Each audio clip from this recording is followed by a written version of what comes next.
கர்த்தருடைய வார்த்தை நேராக போவோம். நீதிமொழிகள் 4ஆம் அதிகாரம் 18வது வசனத்தை நாம் எல்லாரும் சேர்ந்து படிப்போம். நீதிமான்களுடைய பாதை நடுப்பகல் வரைக்கும் அதிகமாய் பிரகாசிக்கிற சூரிய பிரகாசம் போல் இருக்கும்.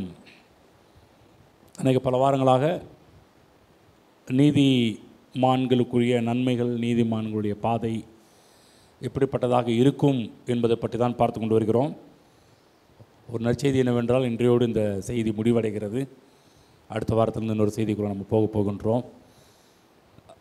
முன்னேற்றத்திற்காக இந்த வேத பகுதியிலே தேவன் நம்முடைய முன்னேற்றத்தை விரும்புகிறார், வளர்ச்சியை விரும்புகிறார். நாம் இருந்த நிலையில் இருப்பது கர்த்தருடைய திட்டம் அல்ல, நாம் முன்னேற வேண்டும் என்பது தேவனுடைய திட்டமாக இருக்கிறது என்பதை பற்றி பார்த்து கொண்டு வந்தோம். இதற்காக வேதத்தில் பல வசனங்கள் ஏராளமாக போடப்பட்டிருக்கு. இது ஒரு வசனம் மட்டும் கிடையாது, இன்னும் பல இடங்களில் நம்முடைய முன்னேற்றத்தை பற்றி கர்த்தர் தேவன் பேசுகின்ற வார்த்தைகள் ஏராளமான வார்த்தைகள். எப்படி ஒரு பேரண்ட்ஸ், பெற்றோர் பிறந்த குழந்தை வளருவதை விரும்புகிறோமோ, அதே போல தான் நம்மை உண்டாக்கின பெரிய தகப்பன், பெரியவர், பெரிய அப்பா நம்ம நன்றாக இருக்க வேண்டும் என்று கர்த்தர் விரும்புகிறார். இதற்கான சில விதிகளை பற்றி பார்க்க ஆரம்பித்தோம். முன்னேற்றத்திற்கான ஒரு 4 விதிகளை பற்றி. முதலாவது என்ன பார்த்தோம் என்றால், நம்முடைய விசுவாச அளவு அதிகரிக்க வேண்டும். நாம் ரட்சிக்கப்பட்ட புதுசில் இருந்த விசுவாசத்தை வைத்தே நம்ம தொடர்ந்து வாழக்கூடாது. தொடர்ந்து நம்முடைய விசுவாசம் அதிகமாக வேண்டும். விசுவாசம் அதிகமாக வேண்டும் என்றால் தொடர்ந்து தேவனுடைய வார்த்தைகளை கேட்க தான் விசுவாசமே அதிகமாகும் என்பதை பற்றி பார்த்தோம்.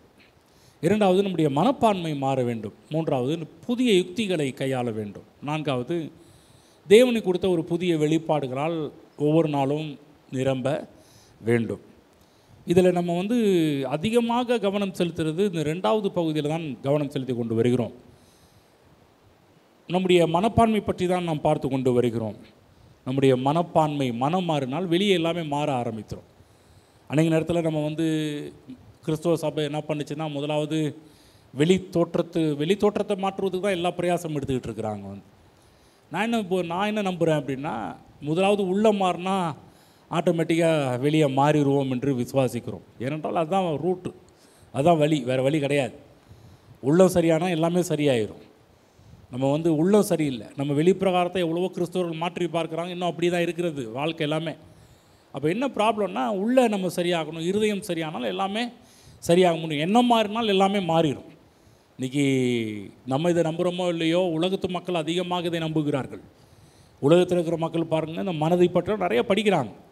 நீங்களாம் பாருங்கள், உலகத்தில் எடுத்துக்கங்க, தியானம் என்ற ஒரு முறையை வச்சுருக்கிறாங்க. இந்த தியானம் என்ற ஒரு முறை எதுக்காக வச்சுருக்கிறாங்க? நம்முடைய மனதை கண்ட்ரோல் பண்ணுறதுக்கு, நம்முடைய மனதை ஆள்வதற்கு. எல்லோரும் சொல்கிற ஒரு காரியம் பார்த்திங்கன்னா, இதிலேருந்து எப்படி வெளியே வர்றது அப்படின்னா, உடனே சொல்கிறது மைண்டு கண்ட்ரோல், மனதை கண்ட்ரோல் பண்ணால் போதுங்க, மனக்கட்டுப்பாடு இருந்தால் போதுங்க, இந்த பாவத்தை ஜெயிக்கலாம், இதில் வெளியே வரலாம், இதில் முன்னேறலாம் என்றெல்லாம் உலகத்தில் இருக்கிற பல தத்துவங்கள், பல மக்கள், பல மனிதர்கள், பல ஞானிகள் பேசுகிற எல்லாமே பார்த்திங்கன்னா மனம் சம்மந்தப்பட்ட விஷயம் தான் அதிகமாக பேசுகிறாங்க. இன்றைக்கி நம்முடைய தேசத்தில் இந்து மதம் இருக்கிறது. இந்து மதத்தில் இருக்கின்ற அதிகமாக மக்கள் பார்த்திங்கன்னா கோயில்களுக்கு போகிறாங்களோ இல்லையோ, ஆனால் அவங்க அதிகமாக கூடுற ஒரு கூடுகை பார்த்திங்கன்னா காசு போட்டு என்ன பண்ணுவாங்கன்னா, இந்த மன கிளாஸுக்கு போகிறாங்க. மனதை எப்படியெல்லாம் ரினியூ பண்ணணும், மனதை எப்படியெல்லாம் மாற்ற வேண்டும் என்று சொல்லி எனக்கு தெரியும் பாருங்கள், ஒரு கிளாஸ்க்கெலாம் போகிறது ஒரு 5000 கட்டி போகிறாங்க.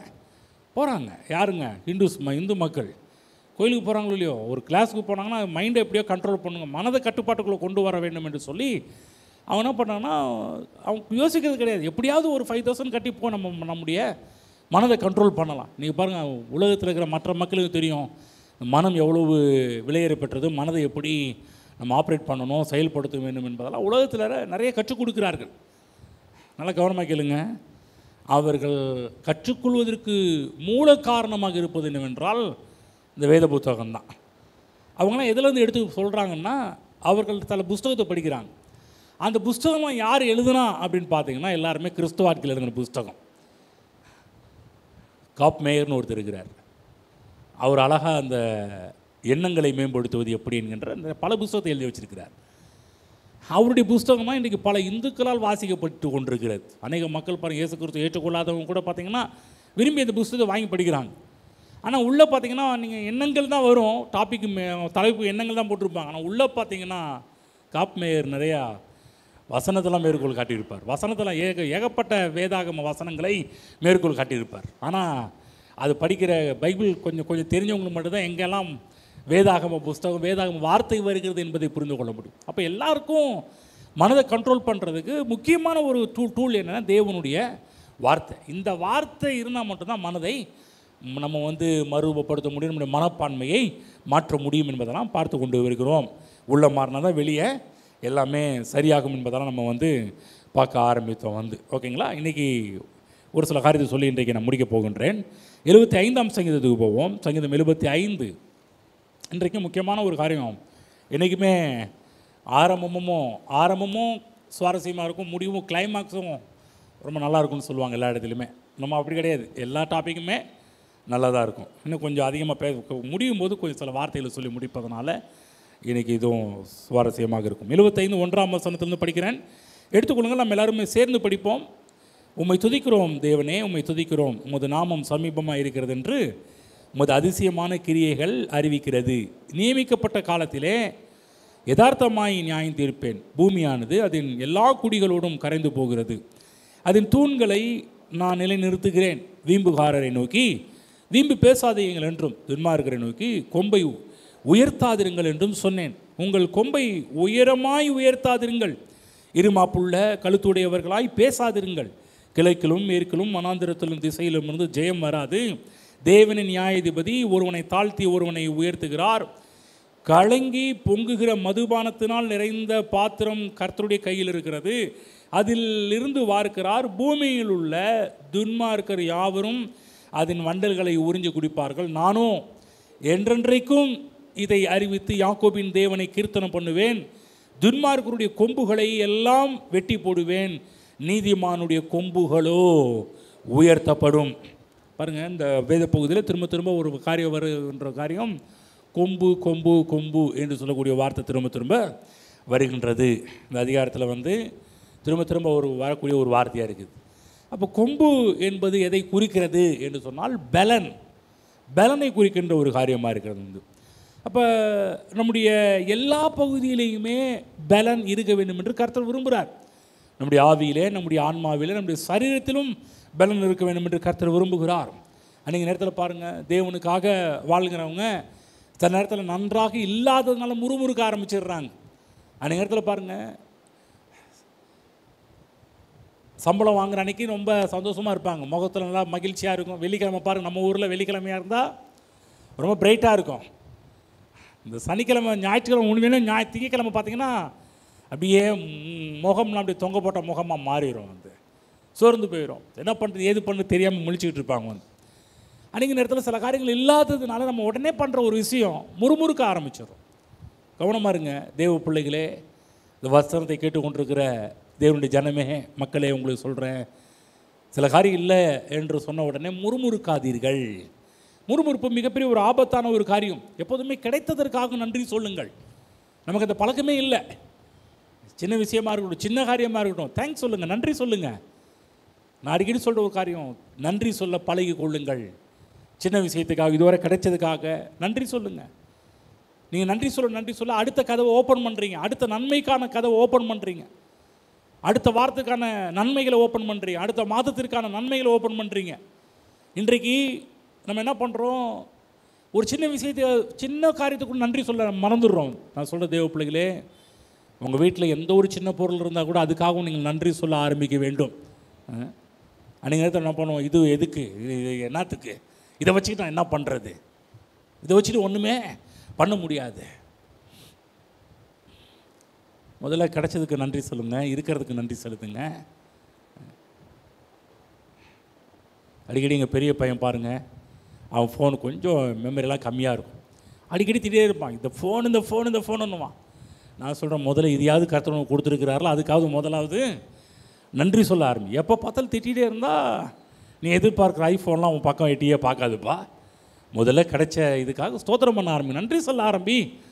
கர்த்தர் உனக்காக பெரிய பெரிய காரியத்தெல்லாம் அவர் பண்ண ஆரம்பிப்பார். நான் சொல்கிறேன், இங்கே இருக்கிற எல்லாருக்கும் சொல்கிறேன் பாருங்கள். ஒரு சின்ன உதாரணம் சொன்னேன். உங்கள் வாழ்க்கையில் கூட எந்த ஒரு காரியத்துக்கும் நன்றி சொல்ல ஆரம்பியுங்கள். நிச்சயம் கர்த்தர் உங்களை உயர்த்துவார். ஜெயத்தை கர்த்தர் கொடுப்பார். கிழக்கிலும் மேற்கிலும் மனாந்திர திசையிலிருந்தும் ஜெயம் வராது, வெற்றி வராது, செழிப்பு வராது, நன்மை சுகம் வராது. சுகம் எங்கேருந்து வருகிறது? கர்த்தரிடமிருந்து ஜெயம் வருகின்றது. தேவனிலிருந்து ஜெயம் வருகின்றது. தேவன்தான் நமக்கு ஜெயத்தை கொடுக்கின்றவராக இருக்கிறார். அதுதான் தானாக எதுவும் வராது. தேவன் வைத்த பாதையில் நாம் செல்லும்போது, தேவன் நமக்காக வடிவமைத்த பாதையில் நாம் செல்லும்போது நிச்சயமாகவே அந்த பாதையில் வெற்றி உண்டு. அந்த பாதை நடுப்பகல் வரைக்கும் அதிகமாய் பிரகாசிக்கிற சூரிய பிரகாசத்தை போல இருக்கும். 4ஆம் வசனம், வீம்புகாரரை நோக்கி வீம்பு பேசாதீங்கள் என்றும் துன்மார்க்கரை நோக்கி கொம்பை உயர்த்தாதீர்கள் என்றும் சொன்னேன். 7ஆம் வசனம், தேவனின் நியாயாதிபதி ஒருவனை தாழ்த்தி ஒருவனை உயர்த்துகிறார். ஆமென். தேவனே உங்களை உயர்த்துகிறார்.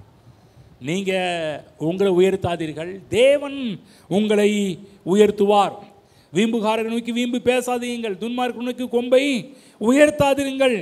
என்ன சொல்கிறாருன்னா, கொம்பை உயர்த்தாத 4 பேருக்கு முன்னாடி நீங்கள் யாருன்றதை காமிக்காதீங்கன்றார். 4 பேருக்கு முன்னாடி நீங்கள் யாருன்றதை காமிக்காதீங்க, அவர் காமிப்பார்.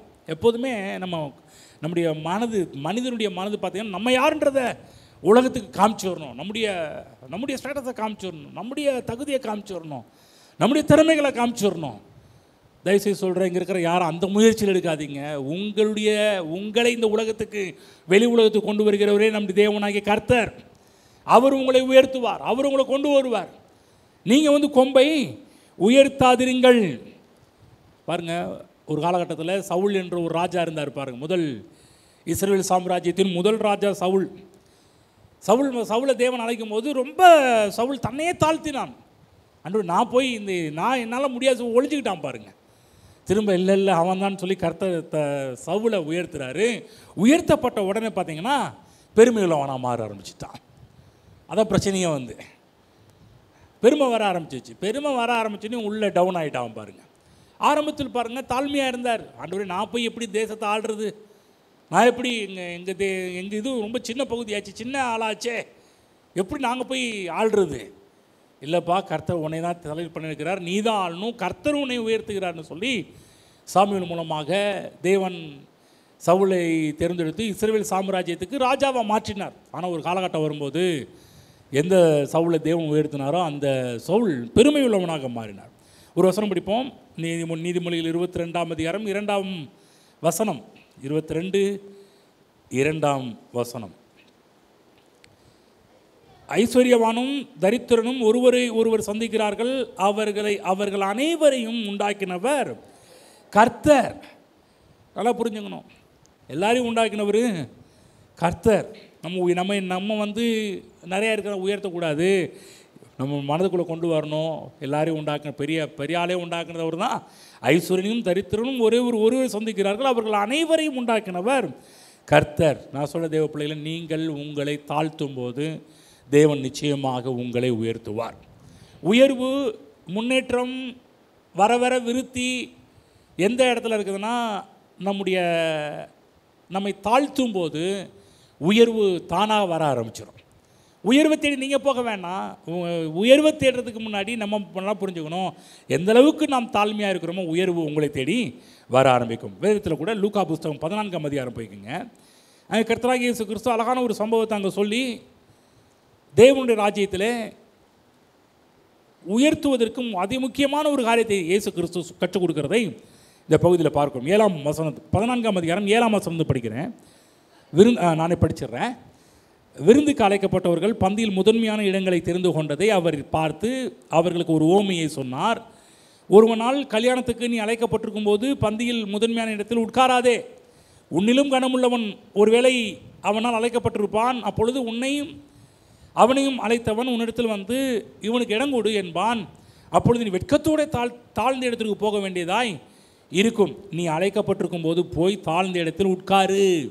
அப்பொழுது உன்னை அழைத்தவன் வந்து, சிநேகிதனே உயர்ந்த இடத்தில் வாரும் என்று சொல்லும்போது உன்னுடனே கூட பந்தி இருக்கிறவர்களுக்கு முன்பாக உனக்கு கனம் உண்டாகும். தன்னைத்தான் தாழ்த்துகிறவன் எவனும் உயர்த்துகிறவனும் தாழ்த்தப்படுவான், தன்னைத்தான் தாழ்த்துகிறவன் உயர்த்தப்படுவான் என்றார். அன்றையும் அவர் தம்மை விருந்துக்கு அழைத்தவனை நோக்கி, நீ பகல் விருந்தாவது ராவிருந்தாவது பண்ணும்போது உன் சிநேகிதரை ஆகிலும் உன் சகோதரரை ஆகிலும் உன் பந்து ஜனங்களை ஆகிலும் ஐஸ்வர்யம் உள்ள அயலகத்தாரை ஆகிலும் அழைக்க வேண்டாம். அழைத்தால் அவர்களும் உன்னை அழைப்பார்கள்.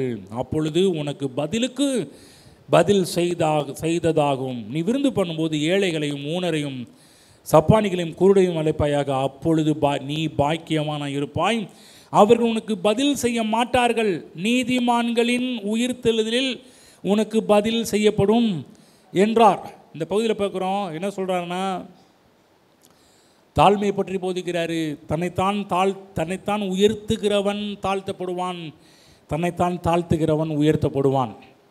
முன்னேற்றம் உயர்வு எங்கு உண்டாகிறது? நம்மை தாழ்த்துவதிலே. இயேசு கிறிஸ்து சொன்னார், நான் சாந்தமும் மன தாழ்மையுமாய் இருக்கிறேன் என்றார். கர்த்தராகிய இயேசு கிறிஸ்து சொன்ன ஒரு காரியம், நான் சாந்தம் மட்டும் இல்லை, மன தாழ்மை. ஆகவே கவனம் முழுவதும் நம்மை சுற்றிலுமே இருக்கும் என்றால் பெருமை அங்கே வர ஆரம்பித்தோம். ஒரு விஷயம் கவனமாக கேளுங்க, பெருமை எப்போ எங்கே உருவாகுது, தாழ்மை எங்கே உருவாகுது? எப்போதுமே உங்களை சுற்றிலே இருந்துச்சுன்னா நான் சொல்கிறேன், கண்டிப்பாக அந்த இடத்துல பெருமை உண்டாக ஆரம்பிக்கும். ஆனால் எப்போதுமே நம்முடைய கவனம் தேவனை சுற்றி இருக்கும் என்றால் நான் சொல்கிறேன், அங்கு தாழ்மை உண்டாக ஆரம்பிக்கும். நல்லா புரிஞ்சுக்கிங்க.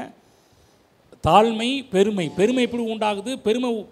பெருமையின் பிறப்பிடம் எது, தாழ்மையின் பிறப்பிடம் எது என்றால் திரும்ப சொல்கிறேன், எப்போது உங்களை பற்றியே கவனத்தில் வாழ்ந்துக்கிட்டு இருந்தீங்கன்னா அது பெருமைக்கு நேராக கொண்டு போக ஆரம்பிக்கும். உங்களை சுற்றிலும் எப்போ உங்களை சுற்றியே எந்த ஒரு காரியத்தையும் நீங்கள் பிளான் பண்ணக்கூடாது. எப்போதுமே தேவனை சுற்றி உங்களுடைய பிளான் இருக்குமென்னா, உங்கள் கவனம் இருக்கும் என்றால் நான் சொல்கிறேன், நிச்சயமாகவே நீங்கள் உயர்த்தப்படுவது, தேவனால் உயர்த்தப்படுவது நிச்சயம். ஆமென். எவ்வளோ பேர் தேவனால் உயர்த்தப்பட வேண்டும் என்று ஆசைப்படுகிறீர்கள்? ஆமென். தேவன் உயர்த்துகிற உயர்வு இந்த பூமியில் எந்த மனுஷனும் அப்படிப்பட்ட உயர்வை கொண்டு வர முடியாது. அப்படிப்பட்ட உயர்வாக இருக்கும். ஆகவே உள்ளத்திலே, உங்களுடைய மனதிலே எந்த அளவுக்கு நீங்கள் தாழ்த்துகிறீர்களோ அந்த அளவுக்கு தேவன் உயர்த்துவார்.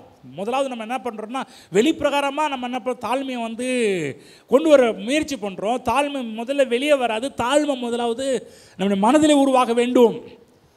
ஆகவே தான் பாருங்கள், உங்களை தாழ்த்த வேண்டும். இதே காரியத்தை லூக்கா 18 கூட இயேசு கிறிஸ்து சொல்லியிருக்கிறார். ஒரு பெரிய பகுதியாக இருக்க நானே படிக்கிறேன்.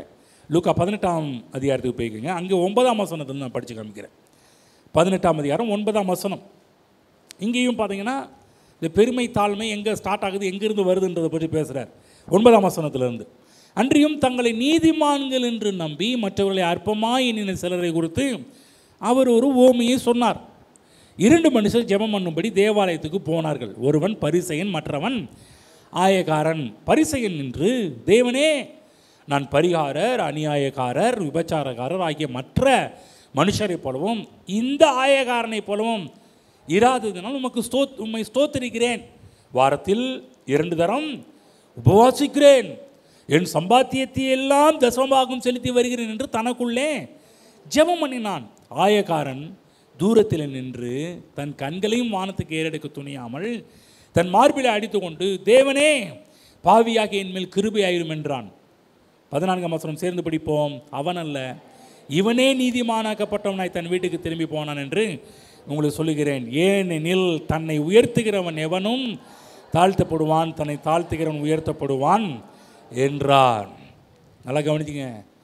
தேவனுடைய ராஜ்யம் என்று வரும்போது உயர்வு எப்படி வரும்? உங்கள் கொம்பை நீங்கள் உயர்த்தக்கூடாது, தேவன் உயர்த்த வேண்டும். அதுதான் சிறந்தது. நான் முன்னாடி சொன்னேன், உங்கள் கவனம் முழுவதும் உங்களை சுற்றியும் இருக்கும் என்றால் பெருமை, தேவனை சுற்றி உங்கள் கவனம் இருக்கும் என்றால் அதுதான் தாழ்மை.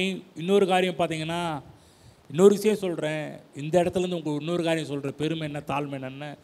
தன்னையே பார்த்துக்கிட்டு இருப்பது பெருமை, தேவனை பார்ப்பது தாழ்மை.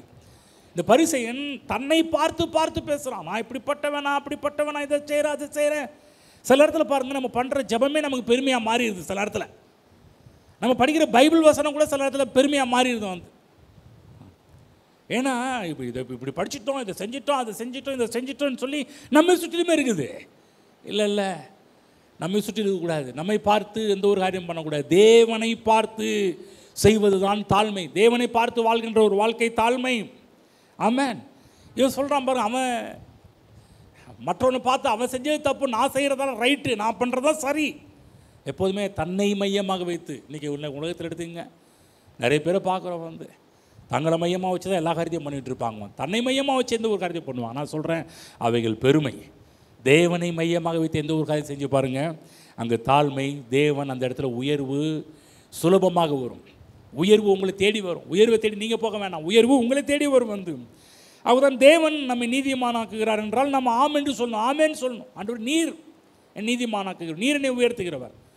திரும்ப சொல்கிறேன், நம்மை நாம் உயர்த்துவதற்கு எந்த பிரயாசமும் எடுக்க கூடாது. நம்முடைய வேலை எந்த அளவுக்கு நம்மை நாமே தாழ்த்துகிறோம் என்பதில் தான் கவனம் செலுத்த வேண்டும். தாழ்த்துதல் என்றால் என்ன?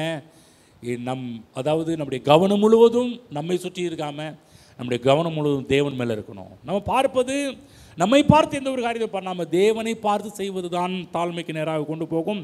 படிப்போம். யாக்கோபு புஸ்தகம் 4ஆம் அதிகாரம் திருப்பிக் கொள்ளுங்க. யாக்கோபு 4. அங்கேயும் யாக்கோபு நிருபகாரர் உயர்வு பற்றி தான் பேசுகிறார். உயர்வுக்கும் தேவன் எப்படி உயர்த்துகிறார் என்பதை பற்றி பேசுகிறார். ஆனால் அதற்கு சில கண்டிஷன் அப்ளை பண்ணுறார். என்ன பண்ணணும் எடுத்துக்கோங்க. இப்போ படிங்க பார்க்கலாம். 5 நான் இதை படித்தேன், இது பெரிய போர்ஷனாக இருக்குது, நானே படித்தேன். 4ஆம் அதிகாரம் யாக்கோபு புஸ்தகம் எடுத்துக்கிட்டிங்களா? எங்கே இருக்குன்னு தேடுறீங்களா? பழைய ஏற்பாட்டில் இல்லை, யாக்கோபுனால பழைய ஏற்பாடு போயிருங்க. புதிய ஏற்பாட்டில் இருக்கிற கடைசி பக்கத்தில் 315வது பக்கம் படிப்போம். 5லிருந்து. நம்மில் வாசமாயிருக்கிற ஆவியானவர் நம்மிடத்தில் வைராக்கிய வாஞ்சியாயிருக்கிறார் என்று வேத வாக்கியம் வீணாய் சொல்லுகிறது என்று நினைக்கிறீர்களா? அவர் அதிகமான கிருபையை அளிக்கிறாரே, ஆதலால் தேவன் பெருமையுள்ளவர்களுக்கு எதிர்த்து நிற்கிறார், தாழ்மையுள்ளவர்களுக்கோ கிருபை அளிக்கிறார் என்று சொல்லியிருக்கிறது. 7ஆம் வசனம், ஆகையால் தேவனுக்கு கீழ்ப்படிந்திருங்கள், பிசாசுக்கு எதிர்த்து நில்லுங்கள், அப்பொழுது அவன் உங்களை விட்டு ஓடி போவான். தேவனிடத்தில் சேருங்கள், அப்பொழுது அவர் உங்களிடத்தில் சேருவார். பாவிகளே, உங்கள் கைகளை சுத்திகரியுங்கள், இருமனமுள்ளவர்களே உங்கள் இருதயங்களை பரிசுத்தமாக்குங்கள், நீங்கள் துயரப்பட்டு துக்கித்து அழுங்கள், உங்கள் நகைப்பு துக்கிப்பாகவும் உங்கள் சந்தோஷம் சஞ்சலமாகவும் மாற கடவுது. கர்த்தருக்கு முன்பாக தாழ்மைப்படுங்கள், அப்பொழுது அவர் உங்களை உயர்த்துவார். ஆமென். புரியுதுங்களா? தேவ சமூகத்தில் வரும்போது எப்போதுமே பெருமை என்ற ஒரு காரியத்துக்கு இடத்த கொடுக்கக்கூடாது. பெருமை என்பது என்ன? உங்களை சுற்றி உங்கள் மேலே கவனமாக இருப்பது, உங்களை பார்த்து எந்த ஒரு காரியத்தையும் செய்வது. ஆனால் வேதம் சொல்லுது, கர்த்தருக்கு முன்பாக தாழ்மைப்படுங்கள், அவர் உங்களை உயர்த்துவார். அப்போ உங்களை அடுத்த கட்டத்துக்கு கொண்டு போவது என்ன? கர்த்தருக்கு முன்பாக தாழ்மைப்படுத்துவது. கர்த்தருக்கு முன்பாக தாழ்மைப்படும்போது உயர்த்துவது கர்த்தருடைய வேலை. உங்கள் வேலை என்ன? தாழ்மையாக இருப்பது நம்முடைய வேலை, உயர்த்துவது கர்த்தருடைய வேலை. திரும்ப சொல்கிற, தாழ்த்துவது நம்முடைய வேலை, உயர்த்துவது கர்த்தருடைய வேலை. இன்னும் சொல்லப்போனால், இன்றைக்கும் கர்த்தர் நமக்காக வேலை செய்கிறவர். இன்றைக்கும் எனக்காக உங்களுக்காக கர்த்தர் வேலை செஞ்சுட்டு இருக்கிறாரு. என்ன வேலை செஞ்சுட்டு இருக்கிறாரு? நம்மை உயர்த்துகிற வேலையில் அவர் இருக்கிறார். நம்முடைய வாழ்க்கையில் வர வர விருத்தியை கொண்டு வருகின்ற வேலையில் அவர் இருக்கிறார். நடுப்பகல் வரைக்கும் அதிகமாய் பிரகாசிக்கிற சூரிய பிரகாசத்தை போல இருக்க வேண்டும் என்று அவர் எல்லா வேலையும் பண்ணிட்டு இருக்கிறார். நம்ம வேலை என்ன பண்ணணும்? நம்மை எந்த அளவுக்கு தாழ்த்துக்கிறோமோ அந்த அளவுக்கு நம்ம உயர்வுக்கு நேராக போக முடியும். ஆகவே நான் சொன்ன நல்லா கவனமாக கேளுங்க. நம்ம பெருமையாக இருந்தாலும் வேலை செய்கிறார். கவனமாக கேளுங்க. நம்ம தாழ்மையாக இருந்தால் வேலை செய்கிறார். என்ன வேலை செய்கிறாரு? உயர்த்துகிற வேலை செய்கிறார். இன்னொன்று சொல்கிறேன், நீங்கள் பெருமையாக இருந்தாலும் வேலை செய்கிறார். என்ன வேலை? உங்களை தாழ்த்துகிற வேலை. கவனமாக கேளுங்க. அன்றைக்கு நேரத்தில் ஏன் நம்ம கீழே இறங்கி போயிடுறோம்? நல்லா வந்துக்கிட்டு இருந்தோம், நல்லா ஓஹோன்னு வந்துக்கிட்டு இருந்தோம், ஏன் கீழே போனோம்? அங்கேயும் கர்த்தர் வேலை செஞ்சுருக்கிறார். ஏனென்றால் தாழ்மைப்படும்போது கர்த்தர் உயர்த்துறாரு, நம்ம பெருமைப்படும்போது கர்த்தர் கீழே கொண்டு போகிறதுலையும் அவர் இந்த காரியத்தை பண்ணுறார். ஏன்னா தேவனுக்கு பிடிக்காத ஒன்று பெருமை. பெருமை தேவனுக்கு பிடிக்கவே பிடிக்காது. பெருமை உள்ளவர்களுக்கு தேவன் எப்போதுமே எதிர்த்து நிற்கிறார் என்று போடப்பட்டிருக்குது. இந்த 6ஆம் வசனம் பார்க்குறோம் இல்லையா? அவர் அதிகமான கிருபையை அளிக்கிறாரே, ஆதலால் தேவன் பெருமையுள்ளவர்களுக்கு எதிர்த்து நிற்கிறார், தாழ்மையுள்ளவர்களுக்கோ கிருபை அளிக்கிறார் என்று சொல்லி இருக்கிறது. அதுதான் நல்லா புரிஞ்சுக்கணும். தேவன் ஒரு நாள் எனக்கு எதிராக இல்லை. தேவன் யாருக்கு எதிராக இருக்கிறார்? பெருமையுள்ளவர்களுக்கு எதிராக இருக்கிறார். தாழ்மையுள்ளவர் நமக்கு தேவன் எதிராக இல்லை. புரிஞ்சிச்சுங்களா? நம்முடைய உயர்வை தடுக்கிற பெருமைக்கு தேவன் எதிர்த்து நிற்கிறார். நம்முடைய வாழ்வை தடுக்கின்ற பெருமைக்கு தேவன் எதிர்த்து நிற்கிறார். நம்முடைய உயர்வை தடுக்கின்ற அகந்தை என்கின்ற அந்த குணாதிசயத்துக்கு தேவன் எதிர்த்து நிற்கிறார். அப்போ தாழ்மை என்பது என்ன? திரும்ப சொல்கிறேன், முழுக்க முழுக்க முழுக்க தேவனை சார்ந்து வாழ்வது தான் தாழ்மை. ஆமென். இப்படிப்பட்ட ஒரு வாழ்க்கை வாழ்ந்து பாருங்கள். உங்களை சுற்றிலும் உங்கள் மீது கவனம் வைத்து, உங்களை எதிர்பார்த்து, உங்களுடைய பலத்தை, உங்களுடைய அறிவை, உங்களுடைய ஞானத்தை, உங்களுடைய ஐஸ்வர்யத்தை நம்பி அல்ல. எவ்வளவுதான் இருந்தாலும் தேவன்கிட்ட தாழ்மை உள்ளவர்களாக மாற வேண்டும். இந்த புஸ்தகம் பார்த்தீங்கன்னா, யாக்கோபு புஸ்தகம் யூத மதத்திலிருந்து ரட்சிக்கப்பட்ட விசுவாசிகளுக்கு எழுதுகிறார். எந்த விசுவாசி? இன்றைக்கி நம்மளை போல விசுவாசி கிடையாது. இந்த நிருபமே பார்த்தீங்கன்னா யூத மதத்திலிருந்து ரட்சிக்கப்பட்ட விசுவாசிகள் எழுதுகிறார். படிக்கும்போதே பார்த்தீங்கன்னா முதல் 1ஆம் அதிகாரம் 1ஆம் வசனம் படிக்கிறார். தேவனுக்கும் கர்த்தராகிய இயேசு கிறிஸ்துவின் ஊழியக்காரனாகிய யாக்கோபு சிதறி இருக்கிற 12 கோத்திரங்களுக்கு வாழ்த்துதல் சொல்லி எழுதுகிறதாவது. அப்போ யாருக்கு எழுதுகிறார்? ஸ்பெசிஃபிக்காக யூதர்களுக்கு எழுதுகிறார். இந்த யூதர்களை பார்த்து தான் இந்த இடத்துல பாருங்கள், இந்த 4ஆம் அதிகார வசனம் வரும்போதெல்லாம் கொஞ்சம் ஹார்டாகவே பேசுகிறார். விபச்சாரிகளே, உலக ஸ்நேகம் தேவனுக்கு விரோதமான பகை என்று அறியீர்களா? ஆகையால் உலகத்துக்கு சிநேகிதனாக இருக்கிற விரும்புகிறோம், தேவனுக்கு பகைஞனாக இருக்கிறான். என்ன வார்த்தை பயன்படுத்துகிறாரு பாருங்கள். நீ நம்ம அப்படி பேச முடியாது. லெட்டரில் சில இடத்துல எப்படி எழுதி வைக்கலாம், ஆனால் சில இடத்துல இப்படி பேச முடியாது. ஆனால் என்ன சொல்கிறாரு இந்த விசுவாசிகளுக்கு? என்ன சொல்கிறாரு? தேவன் கொடுத்ததற்காக இணங்குங்கள், தேவனுக்கு இணங்குங்கள். எப்போதும் பார்த்தீங்கன்னா நம்முடைய வாழ்க்கையில் தேர்ந்தெடுப்பது என்பது ரொம்ப ரொம்ப முக்கியமான ஒரு காரியம். தாழ்மையை தேர்ந்தெடுக்கிறோமா அல்லது உயர்த்துகிற காரியத்தை தேர்ந்தெடுக்கிறோமா என்பது முக்கியமான ஒரு காரியம். அதுதான் உபாகம் புஸ்தகம் 30ஆம் அதிகாரத்தில் 30ஆம் அதிகாரம் 19ஆம் வசனம், உபாகம் 30:19 அங்கேயே கர்த்தர் பாருங்க, எப்போதுமே தேவன் பாரு 2 சூஸ் த பெஸ்ட் ஆன்சர் வச்சுருப்பார். 2 ஆன்சர் வச்சுருப்பார். 2 ஆன்சர் வச்சாலும் தேவன் எப்போதுமே கீழே பதிலையும் வச்சுருவார். அங்கே கூட பாருங்கள், பெருமையுள்ளவர்களுக்கு தேவன் எதிர்த்து நிற்கிறார், தாழ்மையுள்ளவர்களுக்கு கிருபை அளிக்கிறார்னு சொன்னாலும் கர்த்தருக்கு முன்பாக தாழ்மைப்படுங்கள் என்கின்ற பதில் எழுதி வச்சுட்டார். நீங்கள் இந்த புக்கு அப்போல்லாம் அந்த புக்கில் பாருங்கள், இந்த விடுகதை அதெல்லாம் எழுதி வைப்பாங்க. பதிலுக்கு ஓரமாக கொடுத்துட்டு வச்சுருப்பாங்க. அந்த பதில் கீழே இருக்கும். சில பதில் தெரியாது, நம்ம என்ன பண்ண முயற்சி எடுத்துகிட்டு இருப்போம். பதிலை பார்த்தோம்னா ஈஸியாக ஃபில் பண்ணிடலாம். இந்த சில இந்த நோட்ஸ் இதில் கூட பதில் இருக்கும், நம்ம பதிலை தேடுறது கிடையாது, பதில் கீழே இருக்கும். இந்த இடத்துல கூட பாருங்கள், சூஸ் த பெஸ்ட் ஆன்சர் வச்சுருக்கிறாரு. 19ஆம் வசனம் படித்து காமிங்க. உபாகம் 30:19 நான் ஜீவனையும் மரணத்தையும் ஆசீர்வாதத்தையும் சாபத்தையும் உனக்கு முன் வைத்தேன் என்று உங்கள் மேல் வானத்தையும் பூமியும் என்று சாட்சி வைக்கிறேன். ஆகையால் நீயும் உன் சந்ததியும் பிழைக்கும்படிக்கு நீ ஜீவனை தெரிந்து கொள். ஜீவனையும் வச்சுட்டேன், மரணத்தையும் வச்சுட்டேன். ஆனால் கர்த்தர் பாருங்கள் எவ்வளோ நல்லவர், நல்ல டீச்சர், நல்ல ஆசிரியர். அவர்கிட்ட சொல்லிக் கொடுக்குறாரு. பேப்பரையும் கொடுத்து கொஸ்டின் பேப்பரையும் கொடுத்து ஆன்சரையும் சொல்லி கொடுக்குறாரு. இப்போ 2 ஆன்சர் இருக்குது. நீ என்ன பண்ணுறன்னா ஜீவனை டிக் பண்ணு, ஜீவனை செலக்ட் பண்ணு, ஜீவனை வட்டம் போடு, ஜீவனை செலக்ட் பண்ணு. ஆமென். அதுதான் தேர்ந்தெடுப்பது நம்முடைய கரத்தில் இருக்குது. இங்கே கூட பாருங்கள், யாக்கோபு புஸ்தகத்தில் கூட 2 சூஸ் த பெஸ்ட் ஆன்சர் வைக்கிறார். என்ன சொல்கிறார்? பெருமையுள்ளவர்களுக்கு தேவன் எதிர்த்து நிற்கிறார், தாழ்மையுள்ளவர்களுக்கு தேவன் கிருபை அளிக்கிறார்னு சொல்லிட்டு கொஞ்சம் அப்படியே 10ஆம் வசனம் வரும்போது ஆன்சரை நமக்கு எழுதி வச்சுட்டார். என்ன சொல்கிறாரு? கர்த்தருக்கு முன்பாக தாழ்மைப்படுங்கள், அப்பொழுது அவர் உங்களை உயர்த்துவார். எவ்வளோ நல்லவர் பாருங்க. நம்ம இப்போ எதை சூஸ் பண்ணோம், எதை தேர்ந்தெடுக்கணும்? நம்முடைய உயர்வுக்கு தேவையான ஒரு முக்கியமான ஒரு காரியம் மன தாழ்மை. எந்த அளவுக்கு மனதில் தாழ்மை உள்ளவர்களாக இருக்கிறோமோ அந்த அளவுக்கு நீங்கள் உயர்த்தப்படுவீர்கள். தாழ்மையாக இருந்தீங்கன்னா உயர்த்தப்படுவீர்கள். உங்கள் கொம்பை உயர்த்தாதிருங்கள். ஆமென். உங்கள் பலத்தை உயர்த்தாதீங்க. உங்கள்கிட்ட என்ன இருக்குதுன்றதை காமிக்காதீங்க. தேவனுக்கு முன்பாக தாழ்மைப்படுங்கள். 1 பேதுரு புஸ்தகம் போவோம். அங்கேயும் இந்த தாழ்மை பற்றி தான் பேசுகிறார். போயிட்டு வருவோம், கொஞ்சம் பார்த்துட்டு வருவோம். 1 பேதுரு 5ஆம் அதிகாரத்துக்கு போய்க்குங்க. எங்கே இருக்குன்னு கேட்குறீங்களா? யாக்கோபுக்கு அடுத்த புஸ்தகம் தான், கவலைப்படாமல் படிங்க. 1 பேதுரு 5ஆம் அதிகாரம் 5லிருந்து படிக்கிறேன். அந்தபடி இளைஞரே மூப்பருக்கு கீழ்ப்படியுங்கள். நீங்கள் எல்லாரும் ஒருவருக்கு ஒருவர் கீழ்ப்படிந்து மனத்தாழ்மையை அணிந்து கொள்ளுங்கள். ஆமென். எப்படி ஒரு ட்ரெஸ்ஸை அணிந்து கொள்கிற மாதிரி, நகை அணிந்து கொள்கிற மாதிரி சொல்கிற மனத்தாழ்மை என்று ஒன்று இருக்குது. அதையே நீங்கள் என்ன பண்ணுங்க, அணிந்து கொள்ளுங்கள். பெருமையுள்ளவர்களுக்கு தேவன் எதிர்த்து நிற்கிறார், தாழ்மையுள்ளவர்களுக்கோ. பாருங்கள், திரும்ப திரும்ப இதே பகுதி ரிப்பீட் ஆகுது பாருங்கள். கர்த்தர் பாருங்கள், தாழ்மையுள்ளவர்களை கிருபை அளிக்கின்ற தேவனாக இருக்கின்றார். கவனிச்சிங்களா? கர்த்தர் எவ்வளவு நல்லவர் என்பதை பற்றி நாம் பார்ப்பது ரொம்ப ரொம்ப நல்லது. தாழ்மை என்பது துண்டு இடுப்பில் கட்டிக்கிட்டு அப்படியே குனிஞ்சிக்கிட்டு சொல்லுங்கள், இந்த பவ்யமாக இந்த தாழ்மையாக இருக்கிறது போல சில பேர்லாம் அப்படியே நடிப்பார்கள் அல்லவா? அதல்ல.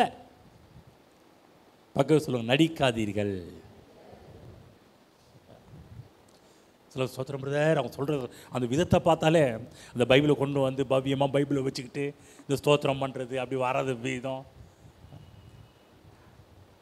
அநேக நேரத்தில் நம்ம என்ன பண்ணிடுறோம்னா, அப்படி காண்பிப்பதன் மூலமாக நம்மீது கவனம் செலுத்த வச்சிடுறோம். நம்மீது கவனம் செலுத்த வைக்கக்கூடாது. நம்ம எதற்காக கருத்தை வைத்திருக்கிறார் என்றால், நம் மூலமாக தேவனை மக்களுக்கு நாம் காண்பிக்க வேண்டும். எந்த அளவுக்குலாம் மக்கள் உங்களை பார்க்குறாங்களோ அங்கே கண்டிப்பாகவே பெருமை கொஞ்சம் தலை தூக்குதுன்னு அர்த்தம். ஆனால் எப்போல்லாம் உங்கள் மூலமாக மக்கள் கர்த்தரை பார்க்குறார்களோ அங்கு உயர்வு வருவது நிச்சயம். நீங்கள் உயர்த்தப்படுவது நிச்சயம். தேவனால் உயர்த்தப்படுவது என்பது நிச்சயமான ஒரு காரியம் என்பதை புரிந்து கொள்ளுங்கள். அப்போ நல்லா புரிஞ்சுக்கணும், உள்ளத்திலே தாண்மை அறிந்து கொள்ளுங்கள். வெளிப்பிரகாரமாக கிடையாது. வெளிப்பிரகாரமாக சில ஆட்டோமேட்டிக்காக சில பேரை பார்க்கும்போது அவங்க உண்மையாகவே தாழ்மையாக இருக்கிறாங்கன்னு தெரியும். ஆனால் சில பேர் உண்மையாகவே நடிக்கிறாங்கன்னு தெரியும். தாழ்மையாக இருப்பது போல் நடிப்பவர்களும் தெரியும். பார்த்தாலே தெரிஞ்சிடும் பாருங்கள். ஆனால் சில பேருக்கு தெரியாது. என்னப்பா சில பேருக்கு பேக்காகவே இருப்பாங்க. ஆனால் சில பேருக்கு தெரியும் பாருங்கள், இல்லை இவங்க நடிக்கிறாங்க அப்படின்னு. ஆனால் சில பேருக்கு உண்மையாகவே தெரியும் அந்த காரியம். சில பேருக்கு தெரியாது. என்ன பண்ணுறது? நீங்கள் நம்ம வெளுத்ததெல்லாம் பாருங்கள், எல்லாரையும் நம்ப ஆரம்பிச்சிருவோம் பாருங்கள். அதான் பெரிய பிரச்சனையாக முடிஞ்சிருது. சரி, 5:7 வசனம் போவோம். அதே 1 பேதுரு 5:7 போங்க. தாழ்மையை அணிந்து கொள்ளுங்கள் சொன்ன பிற்பாடு என்ன சொல்ல வர? 6 படிக்கிறேன். ஆகையால் ஏற்ற காலத்தில் தேவன் உங்களை உயர்த்தும்படிக்கு அவருடைய பலத்த கைக்குள் அடங்கியிருங்கள். இப்போ 7 வசனம். அவர் உங்களை விசாரிக்கிறவரானபடியால் உங்கள் கவலைகளை எல்லாம் அவர் மேல் வைத்து விடுங்கள். கவனிங்க, ஒரு விஷயம் சொல்ல போகிறேன். பெருமை என்பது என்ன என்பதுக்கு இன்னொரு டெஃபினேஷன் என்ன? பெருமை என்பது என்ன, தாழ்மை என்பது என்ன? ஸ்டார்டிங்கில் இருந்து தேவனை உங்கள் கவனம் முழுக்க முழுக்க உங்கள் மீது இருக்காமல் தேவன் மீது இருக்கும் என்றால் அது தாழ்மை. உங்கள் மீதே கவனம் இருக்கும் என்றால் அது பெருமை. நீங்கள் பார்க்கறது கூட உங்களை பார்த்து எந்த ஒரு காரியத்தையும் பண்ணினீங்கன்னா அது பெருமை. தேவனை பார்த்து எந்த ஒரு காரியம் செய்தாலும் அது தாழ்மை. இன்னொரு டெஃபினேஷன் நீங்கள் கொடுக்குறோம் பாருங்கள் இந்த இடத்துலேருந்து. அவர் உங்களை விசாரிக்கிறவரானபடியால் உங்கள் கவலைகளை எல்லாம் அவர் மேல் வைத்து விடுங்கள். நல்லா கவனிங்க, கவலைப்பட்டாலும் பெருமை தான். பக்கத்தில் சொல்லுங்கள், நீங்கள் கவலைப்பட்டாலும் பெருமை தான். எப்படி சொல்கிறீங்க? கவலைப்பட்டால் பெருமை? ஆமாங்க, கவலைப்பட்டால் முழுக்க முழுக்க யார் தான் அங்கே பார்த்துக்கிட்டு இருக்கிறீங்க? ஐயோ எனக்கு இப்படியாச்சே, எனக்கு அப்படியாச்சே, எனக்கு இதாச்சே, அதாச்சே, அப்படியாச்சே, இப்படியாச்சே, அங்காச்சே, இங்காச்சே. எப்போதுமே இந்த கவலைப்படுறவங்க முழுக்க முழுக்க முழுக்க முழுக்க யாரை சுற்றி தான் பார்த்துட்டு இருக்கிறாங்கன்னா உங்களை சுற்றி தான் பார்த்துட்டு இருக்கிறாங்க. எனக்கு இது இல்லையே, எனக்கு அது இல்லையே, எனக்கு இப்படி இல்லையே, அப்படி இல்லையே. யாரை சுற்றி பார்த்துட்டு இருக்கிறீங்க? உங்களை சுற்றி பார்த்துட்டு இருக்கிறீங்க. கவலை உங்களை நோக்க வைக்கும். கவலை எப்போதுமே நம்மை நோக்கி பார்த்தே எந்த ஒரு காரியத்தையும் பண்ண வைக்கும். எல்லா காரியத்தையுமே. புரிஞ்சுங்களா? நீங்கள் மக்கள் கவலைப்படுறாங்க, எதை பார்த்து கவலைப்பட்டு இருக்கிறாங்க? எதை பார்த்து கவலைப்பட்டு இருக்கிறாங்க? அவங்களை பார்த்து அவர்களை பார்த்து தான் கவலைப்பட்டு கொண்டிருக்கிறார்கள். இப்படியாச்சு, அப்படியாச்சு, இதாச்சு, அதாச்சு, என்னாச்சு, இப்படி இருந்தால் எப்படி ஆகிறது, அப்படி இருந்தால் எப்படி ஆகிறது, எப்போதுமே நம்மை சுற்றிலுமே இருக்கும். இது எப்படி கட்டுறது? இது யார்கிட்ட போய் கேட்குறது, யார்கிட்ட போய் நிற்கிறது?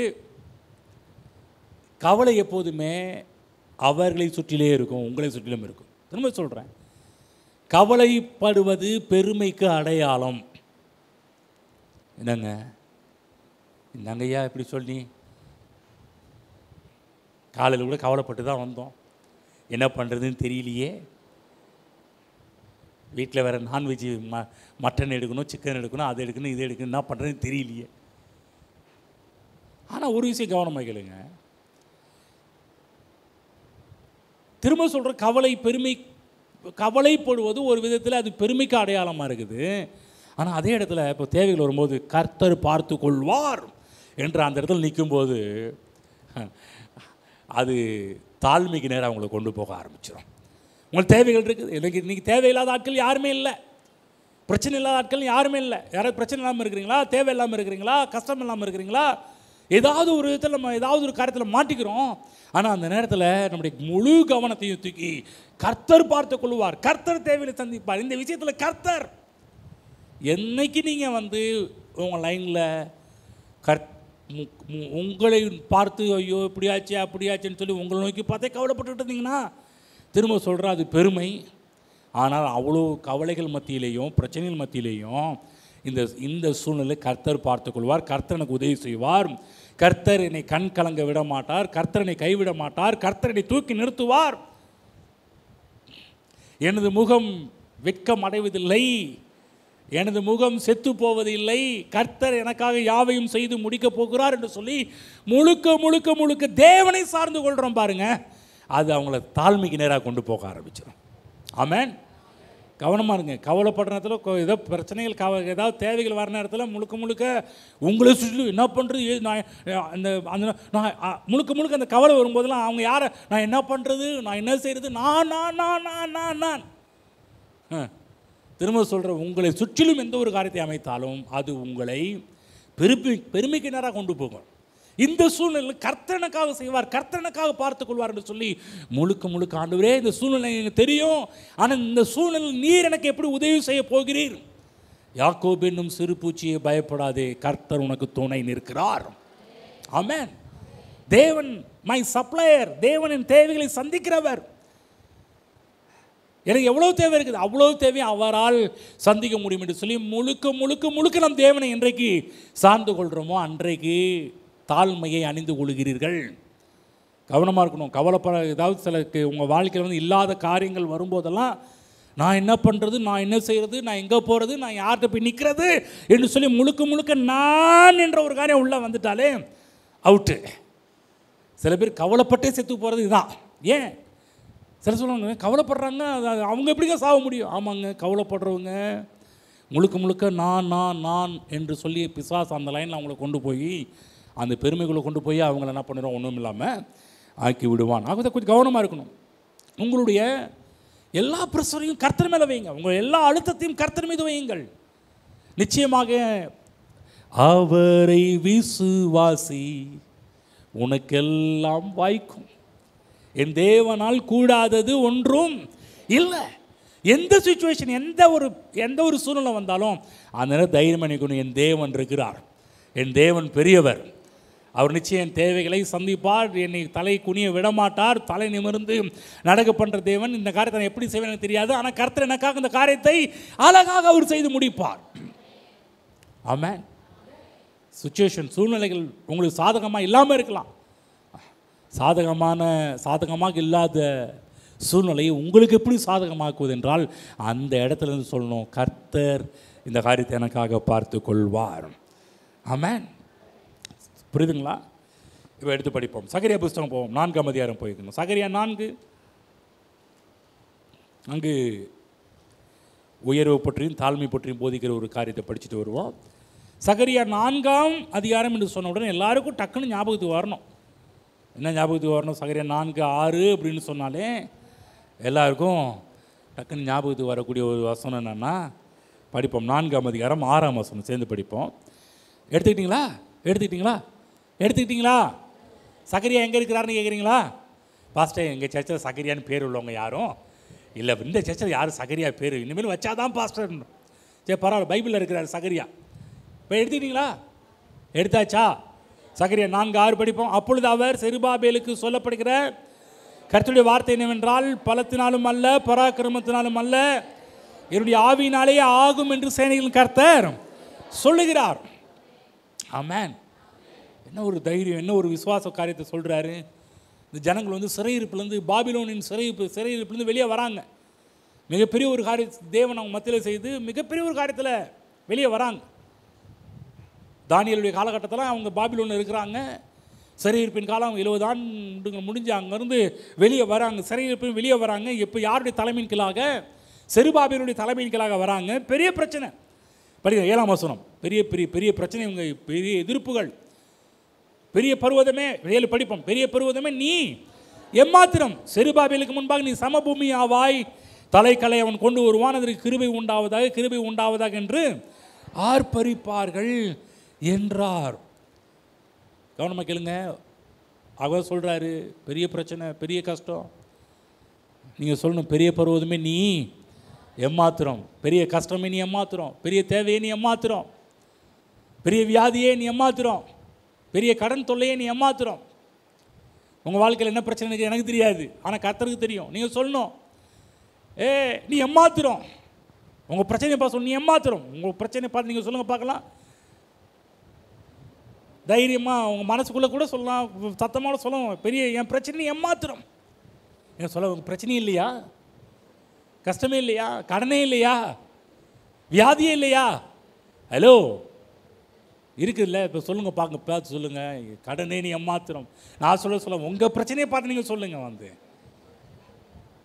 உங்களுக்கு நீங்கள் சொல்லிட்டு நீங்கள் அமைதியாக உட்காந்து பார்த்தா, I am always perfect pastor.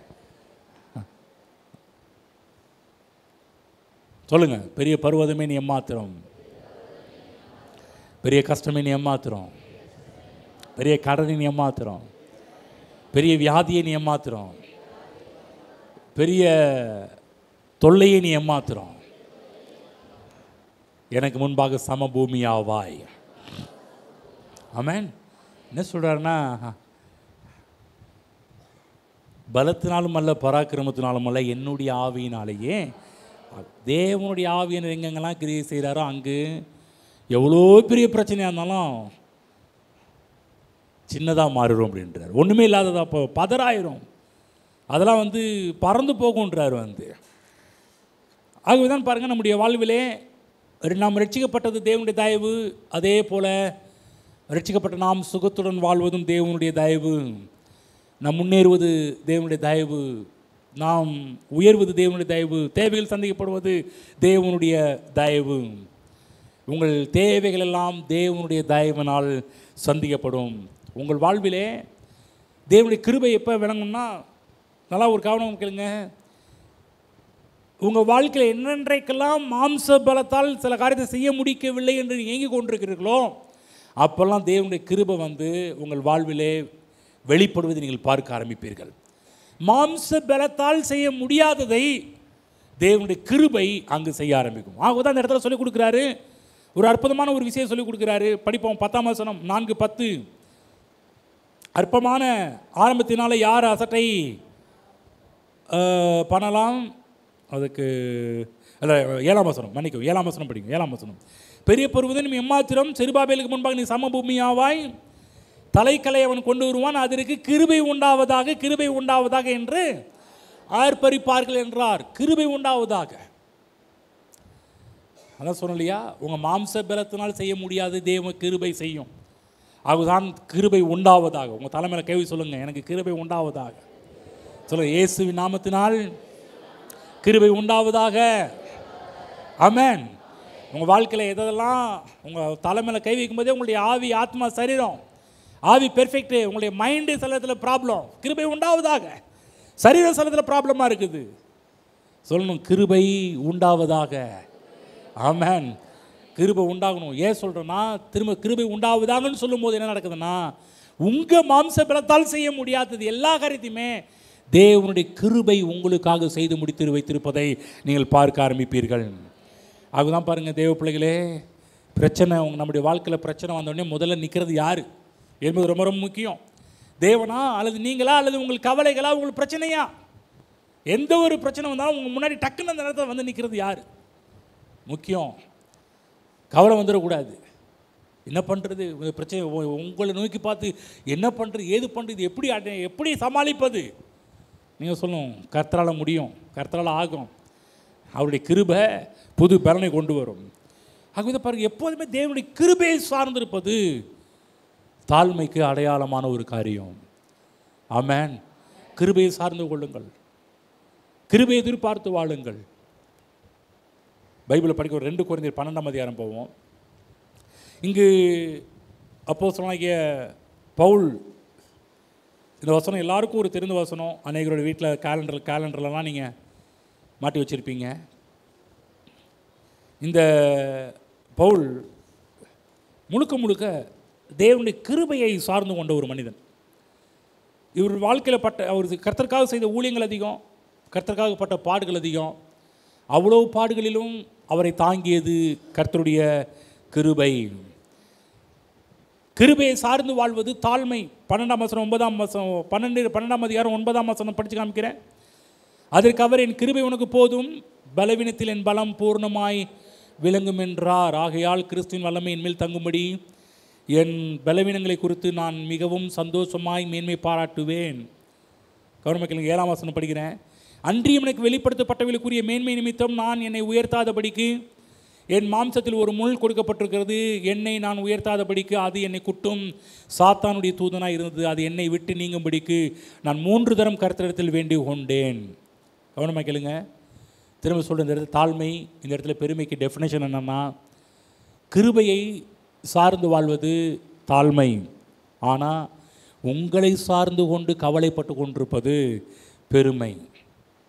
அதுதான் வேதம் சொல்கின்ற தேவனுக்கு முன்பாக தாழ்மைப்படுங்கள் என்று சொன்னால் உங்கள் மீது கண்களை வைக்காமல் தேவன் மீது கண்களை வையுங்கள் என்பது அர்த்தம். இந்த வசனம் 7ஆம் வசனம் படித்தோம் இல்லையா? சில பேர் என்ன சொல்லுவாங்கன்னா, இந்த இடத்துல பவுலுக்கு என்ன முள்ளுன்னா, அவருக்கு வெளிப்படுத்தப்பட்ட வெளிப்பாடுகள் இது பெருமையாக இருந்துச்சு, அது முள்ளாக இருந்துச்சுன்னு சொல்லுவாங்க. அவர் எனக்கு வெளிப்படுத்தப்பட்டவர்களுக்கு மேன்மை நிமித்தம் நான் என்னை உயர்த்தாத படிக்குன்னு சொன்னதுனால அநேகர் அதை எப்படி எடுத்துக்கொள்வாங்கன்னா, அது பவுலுக்கு ஒரு பெருமை இருந்துச்சு. பவுலுக்குள்ளே பார்த்திங்கன்னா அடிக்கடி ஒரு முள் இருந்துச்சு. அந்த முள் என்னென்னா, அவருக்கு கிடைக்கப்பட்ட வெளிப்பாடுகள், நிறைய வெளிப்பாடுகள், அது பெருமை வந்துடக்கூடாதுன்றதுக்காகவே இப்படிப்பட்ட கர்த்தர் என் கிருபை உனக்கு போதும், உன் பலவீனத்தின் பலன் பூர்ணமாக விளங்கும் என்றெல்லாம் தேவன் சொன்னார்னு சில பேர் சொல்லுவாங்க. ஆனால் அது முள் கிடையாது. இது பவுலுக்கு வெளிப்பாடுகளால் வந்த ஒரு பெருமை என்று எடுத்துக்கொள்ளக்கூடாது. முள் என்று சொல்லும்போது அது என்ன என்பதை குறித்து பழைய ஏற்பாட்டு காலத்திலே அது பற்றி விளக்கம் சொல்லப்பட்டிருக்குது. என்னென்னா, மனிதர்களால் வரக்கூடிய நிந்தைகள், மனிதர்களால் வரக்கூடிய பிரச்சனைகள், இதை தான் பவுல் அதிகமாக சந்திக்க ஆரம்பித்தார். சில சொல்லுவாங்க, பவுல் பெருமைப்படும் போதெல்லாம் அது அவரை குத்துச்சு அப்படின்வாங்க. சில பேர் சொல்லுவாங்க, அந்த முள் பவுலுக்கு ஏற்பட்ட சரீர வியாதி, அவன் கண்ணில் ஒரு பிரச்சனை இருந்துச்சா, அந்த கண்ணில் ஏற்பட்ட பிரச்சனை, ஆண்டவரே இந்த பிரச்சனை நீங்கள் படிக்கிற உதவி செய்யணும்னு கேட்டு இருந்தார், அதனால தான் அவருக்கு அந்த பிரச்சனை அப்படின்வாங்க. நல்லா கவனமாக கேட்கணும். இந்த முள் அவருடைய வியாதியும் கிடையாது. இந்த முள் அவருக்கு கிடைத்த வெளிப்பாடுகளால் வந்த பிரச்சனையும் கிடையாது.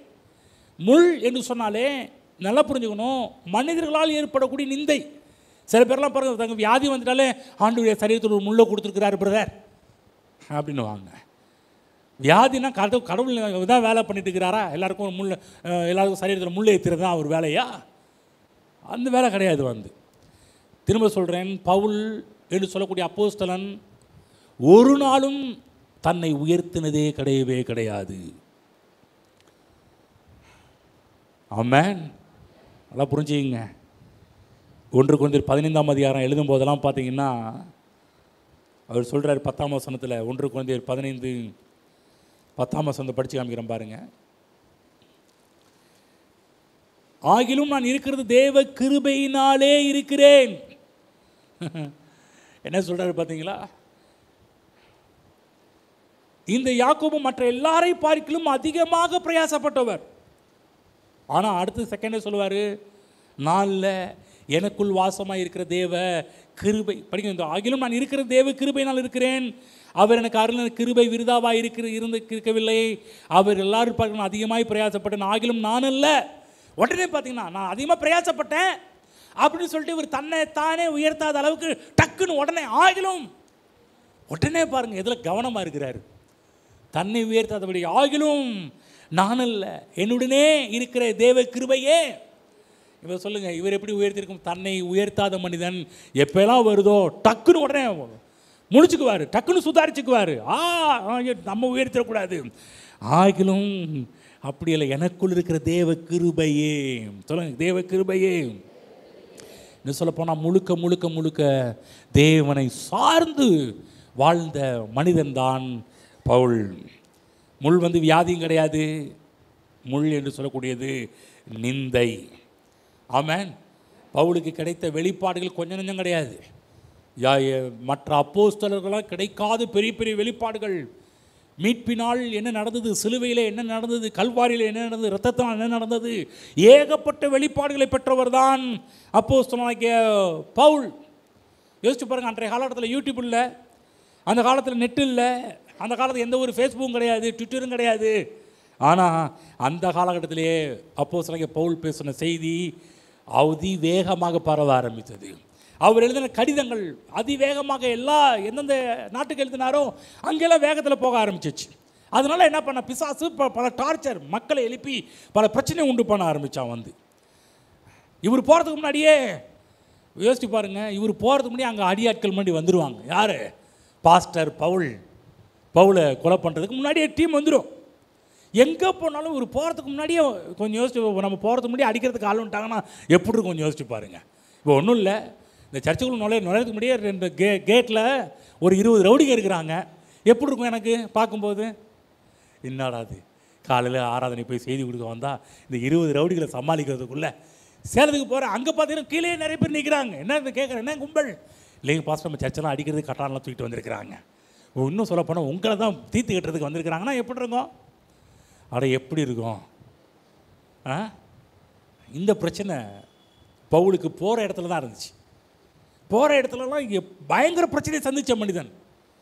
தான் கேட்டார், ஆண்டவரே போகிற இடத்துலாம் அந்த பிரச்சனை வருதே, அவசரம் என் கிருபை உனக்கு போதும், உன் பலவீனத்தை பார்க்காத, கிருபை போதும், நான் உனக்கு கொடுக்கின்ற வல்லமை உன்னை தாங்க ஆரம்பிக்கும். ஆகவேதான் இங்கு பவுல் தன்னை பார்க்காமல் கிறிஸ்துவை பார்த்த ஒரு மனிதன்.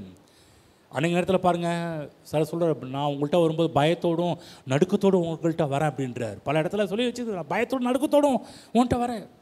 1 கொரிந்தியர் 2ஆம் அதிகாரத்தில் போவோம். 2ஆம் அதிகாரம் 1 கொரிந்தியர் 2ஆம் அதிகாரத்தில் ஒரு சில வசனத்தை படிக்கிறேன். சகோதரரே, நான் உங்களிடத்தில் வந்தபோது தேவனை பற்றிய சாட்சியை சிறந்த வசனிப்போடாவது ஞானத்தோடாவது அறிவிக்கிறவனாக வரவில்லை. புரிஞ்சிச்சிங்களா?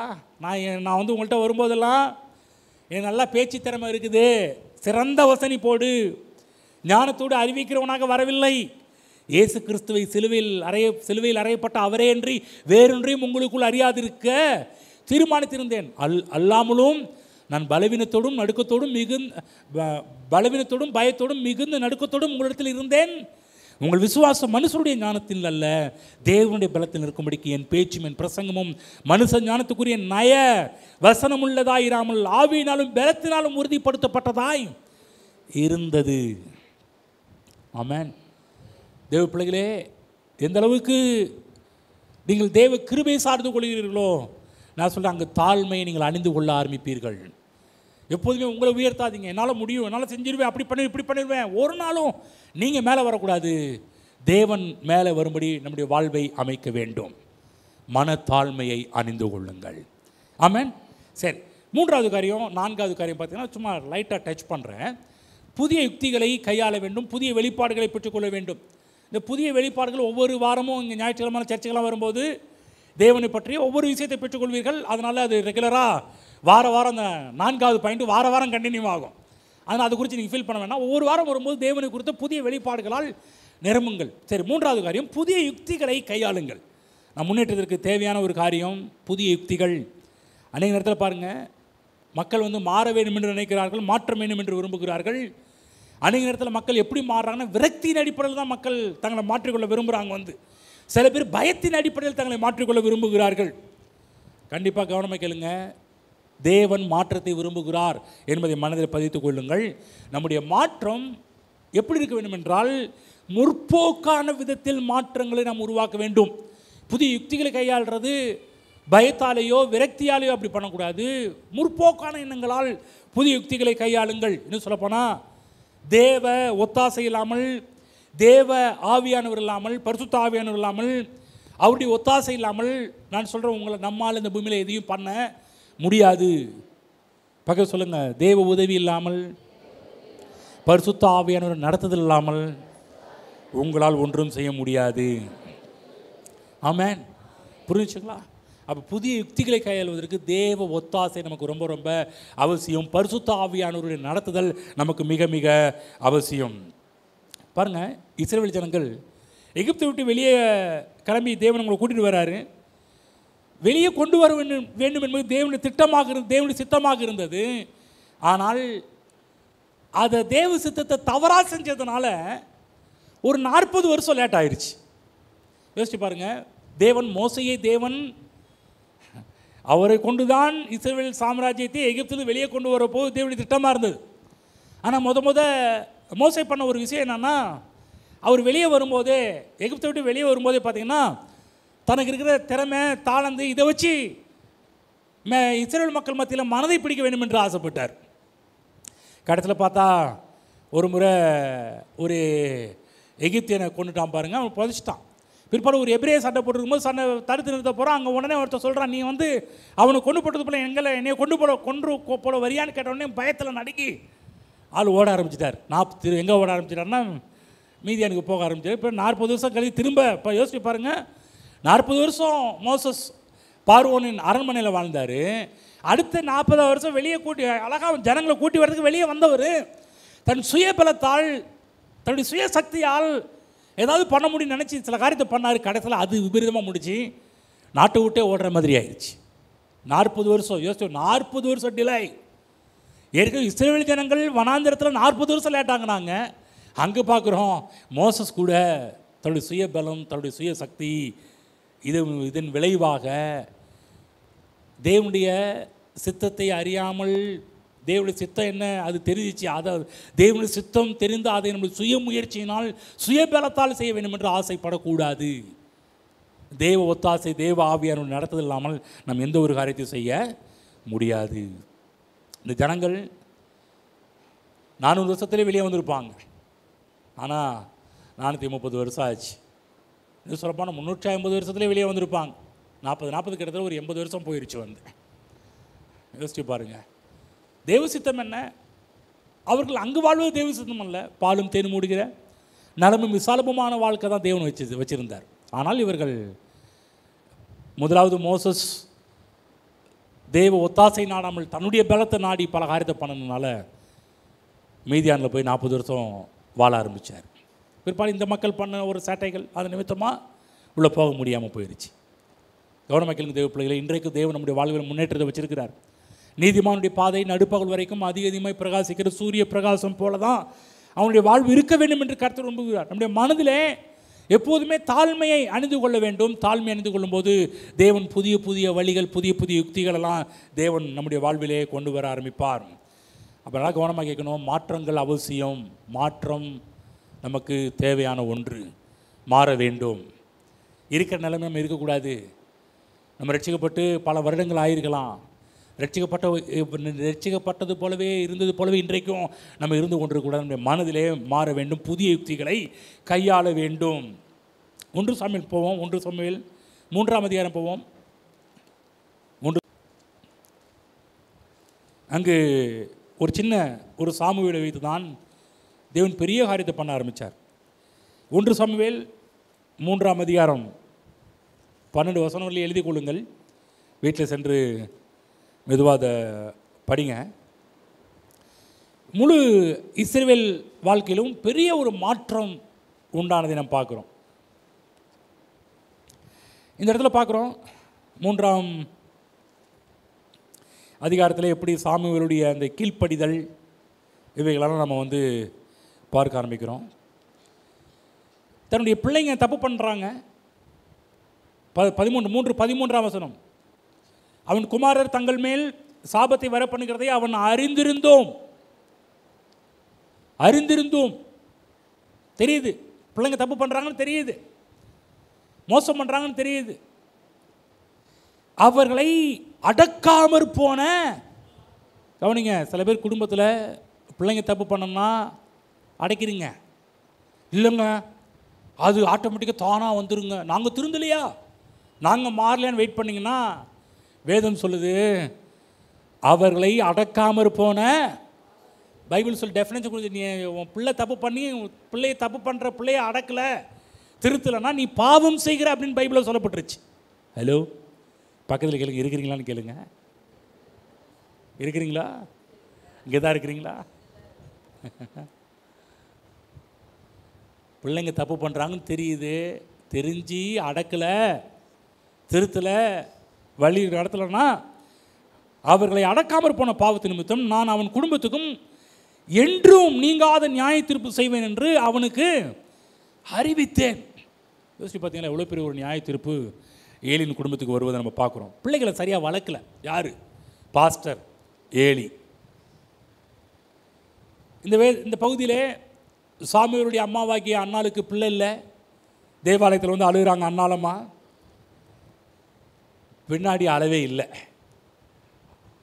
ஏலி இவன்னா தேவ சமூகத்தில் இப்படி குடித்த மாரி வந்து அழுதுகிட்டு இருக்கிறா அப்படின்லாம் பேசுகிற பிற்பாடு அதுக்கு பிற்பாடு அழுத மாரி இல்லை. ஏனென்றால் அதற்கு பிற்பாடு தேவனுடைய ஆன்சர், தேவனுடைய பதில், தேவன் பிள்ளை கொடுப்பேன் என்று தேவன் மீது அதிக விசுவாசம் உடையவளானால் கடைசியில் கர்த்தர் அதே போல் நல்ல ஒரு பிள்ளையை சாமுவேலை தேவன் கொடுக்க ஆரம்பித்தார். இந்த சாமுவேல்கிட்ட இந்த அம்மா பொருத்தனை பண்ண மாதிரியே சாமுவேலை தேவ சமூகத்தில் விட ஆரம்பித்தா. என்ன சொல்லப்போனால் பாஸ்டர் ஏலிக்கு உதவியா அசிஸ்டன்டாங்க சின்ன வயசுலேயே. கவனமாக கேளுங்க, ஆசாரிய ஊழியத்தையும் செய்கிறாரு, பிற்காலத்தில் தீர்க்க தரிசன வேலையும் செய்கிறார். என்ன சொல்கிறேன்னா இன்னொரு விஷயம் சொல்கிற கவனமாக கேளுங்க. ஒருத்தங்க தேவ சமூகத்தில் இருக்கிறதுனால கடவுளை பற்றி முழுமையாக அறிந்து கொண்டார்கள் என்று நாம் சொல்லிவிட முடியாது. 7ஆம் வசனம் படிக்கிறோம் பாருங்க. சாமுவேல் கர்த்தரை இன்னும் அறியாதிருந்தான். கவனமாக கேட்டிங்களா? சில பேர் சொல்லுவாங்க எப்போ பார்த்தாலும் நம்ம சர்ச்சில் தாங்க இருக்கிறாங்க, சர்ச்சில் இருக்கிற எல்லாருமே கர்த்தரை அறிந்து கொண்டார்களா என்று கேட்டிங்கன்னா இல்லை, அறிந்து கொள்ளலை. ஸ்பெசிஃபிக்காக அவங்களுக்கு தேவனை குறித்து அறிந்து கொள்ள வேண்டும், வெளிப்பாடுகள் பெற்றுக்கொள்ள வேண்டும். அறியாதிருந்தான், கர்த்தரை அறியவில்லை. பேர் தான் சாமுவேல். நீ நிறைய இடத்துல பாருங்கள் பேர் சாமுவேல் இருக்கும், ஊழியமும் செய்வாங்க, ஆனால் கர்த்தரை பற்றி அறியாமலும் இருப்பார்கள். நம்ம அப்படி இருக்கக்கூடாது, கர்த்தரை பற்றி அறிந்து கொள்ள வேண்டும். அன்றைய நேரத்தில் மக்கள் நல்ல கிறிஸ்துவ பேர் நல்ல பேர்லாம் வச்சுருப்பாங்க, தேவனை குறித்து ஒரு நல்ல அறிவில்லாமல் வாழ்ந்துக்கிட்டு இருப்பாங்க. அது ரொம்ப ஆபத்து. நான் சொல்கிற கிறிஸ்தவ வாழ்க்கை வாழ்கிற எல்லாரும் தேவனை குறித்த ஒரு வெளிப்பாட்டில் ஒவ்வொரு நாள் முன்னேற வேண்டும். இங்கு ஏலியின் நாட்கள் முடிய போகுது. இங்கு சாமுவேல் மிகவும் சின்சியராக வேலை செய்கிறார். சின்ன பையன்தான், சின்சியராக வேலை செய்கிறார். வந்து நல்லா கவனிக்கணும். தீர்க்கதரிசியாக இருக்க வேண்டும் என்றால் முதலாவது அவர்கள் ஆசாரிய ஊழியத்தை செய்ய வேண்டும். முதலாவது சாமுவேல் ஆசாரிய ஊழியத்தை செய்தார், பிற்பாடு தீர்க்கதரிசியாக மாறுறாரு. சாமுவேலுடைய ஊழியம் இங்கு ஆரம்பமாகிறது. இந்த பகுதியில் நம்ம படிக்க ஆரம்பிக்கிறோம். இந்த இடத்துல படிக்கும்போது பார்த்தீங்கன்னா ஒரு 2 காரியம் நடக்குது. படிக்கிறேன். கர்த்தர் 8, கர்த்தர் மறுபடியும் 1ஆம்